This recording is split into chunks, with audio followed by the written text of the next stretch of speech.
This is certainly a debatable topic. I've seen a few people brought it up, and some people are actually kind of calling for Brian Flores' job because this offense just can't get clicking for like 2 years straight.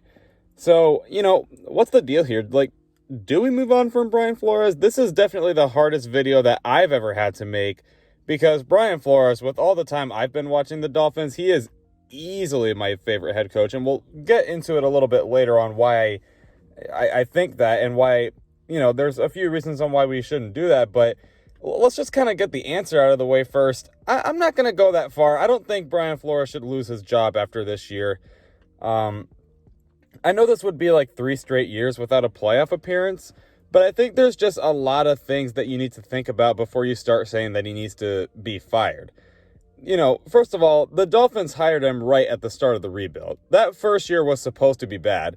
Fans don't want to hear it, but that really is the case. Like, sorry, but it's just not every year is going to be a win now year. And the Dolphins that year finally understood and realized, yeah, we're just not where we want to be. Like, let's be honest, I think it's time to just kind of start from scratch and build this thing all over again. 2019 was a rebuild year. So if you want to count that, there you go, I guess. But even that year, Flores took the worst roster in the NFL easily and kind of turned them into a pretty competitive team towards the end. They took a while to find their identity, but at the end they were really clicking, and the defense actually started to play well, and the offense was actually doing pretty well. They were definitely far from the worst team in the NFL. And then last year, you saw the Dolphins only a year removed from the start of their rebuild. They're not supposed to be a 10-6 nearly playoff team. Most teams that are in the second year of their rebuild are only like a 6-win team at most, it feels like. But Brian Flores took that team to a 10-win season with, honestly, a pretty bad offense as well, might I add. And, again, nearly took them to the playoffs, probably should have made the playoffs. And then now here we are in year 3. Yeah, there are legitimate playoff expectations. And I also want to remind people we're only in week 4. Like, there's still plenty of time. And honestly, this schedule is actually pretty favorable towards the end. But yeah, I think, first of all, you got to just really look deep into the story of the Dolphins ever since he was hired. Like, they were rebuilding. You can't just kind of expect to make the playoffs every single one of those years. Like, I'm sorry, but rebuilds do happen. Like, if anyone tries to convince you that no team ever tries to rebuild and that every single year is a win now year, like, you're just wrong. Like, maybe to the players it is, because no player actually wants to go out there and lose.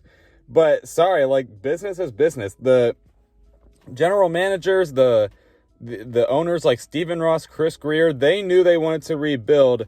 They were like, I know this is going to suck, but we kind of got to do this. This is business. We want to make a Super Bowl one day. We got to take the right steps in doing it. Like, he even admitted that they were going to rebuild in that press conference. So you got to keep in mind that they're still kind of like, this is really the first year they're not actually in their rebuild if you really think about it. But yeah, other things to factor in here is some injuries. I know no one wants to use that excuse, but our quarterback is injured. So obviously that does derail the whole thing a little bit. But last thing I want to put here is, like, even if you want to, like, blame Brian Flores for the offensive struggles, because yeah, I do agree. They're not doing a good job with their first round talent, and they're not doing a good job at drafting O-linemen at all. And you can certainly make the argument that they didn't do a good job at drafting their star quarterback. A lot of people are saying it was probably a mistake there. But again, keep in mind, Brian Flores is a defensive coach, and the defense has actually always been really good under Brian Flores. It'd be one thing if he said he was this defensive guru and the defense wasn't good, which we seem to see that a lot in the NFL nowadays, but it is. Like, I'd actually even argue it's probably a top 5 unit. So, the thing he's specializing in is really good, and the defense, to be honest, has kept us in these games. I think that's part of the reason we're able to compete in almost every game we play. What is it? Like 23 games in a row with a turnover, something like that? Like, yeah, give credit to Brian Flores. Like, he knows his defense. Like, if you really look at the film, he really knows his defense. So I don't expect him to be this mastermind on offense. Now, I do agree, like, you need an offense, and it's clearly showing because our defense can only do so much.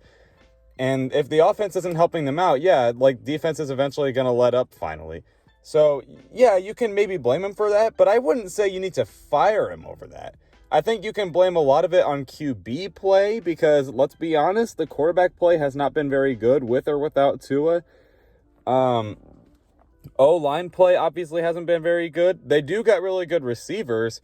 In my opinion, I would at least wait until you fix the O-line and see who your quarterback is, and then you can start talking about if Brian Flores needs to be fired or not. Like, if they can fix those two things and Brian Flores still does as good as he's doing, then it's going to look really stupid to be bringing up these conversations about possibly firing him. It's not like a super trendy topic, but if the season keeps going the way the way it is, then maybe it will. I hope not. He's easily my favorite head coach of the Dolphins of the time I've been watching. It seems like the players want to play for him. They like playing for him. He's done a good job with the culture. He's a good guy.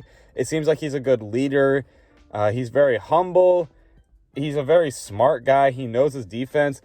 If anything, at least hire an offensive head coach and then promote, maybe not promote, but, just move Brian Flores to defensive coordinator. Because, again, undoubtedly, this defense is fantastic with Brian Flores. Like, I would say if you're going to move on, at least keep him as defensive coordinator. The only reason people are really bringing this up is because the offense just can't get going. But if you really look at the details, I would definitely not go as far to say as we need to actually fire Brian Flores. Like, definitely not yet. I think the best, example I can think of on what might be happening here is kind of like what the Tennessee Titans went through with Mike Vrabel in 2019, because people were kind of calling for his jobs when the Titans were just so on and off and inconsistent.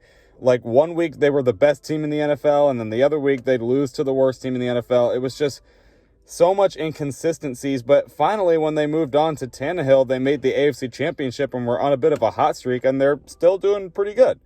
So, I think that's just an example of, it's nothing on the coach or anything like that. It's just their quarterback just simply isn't very good. Now, that's definitely a toxic topic for the Dolphins on whether Tua's the guy or not. I'm starting to get my doubts, if I'm being real with you, but, if Tua just turns out to not be the guy, I would at least wait until you get a good quarterback and a good O-line to determine if Brian Flores needs to be fired or not. So I would give him some time. I know this is frustrating to just keep on freaking waiting for the Dolphins to actually be good one day, but it will happen. Just kind of, I guess, just hold on a little bit longer. But anyway, what do you guys think? Let me know in the comments below, and I will catch you for the next one. Fins up.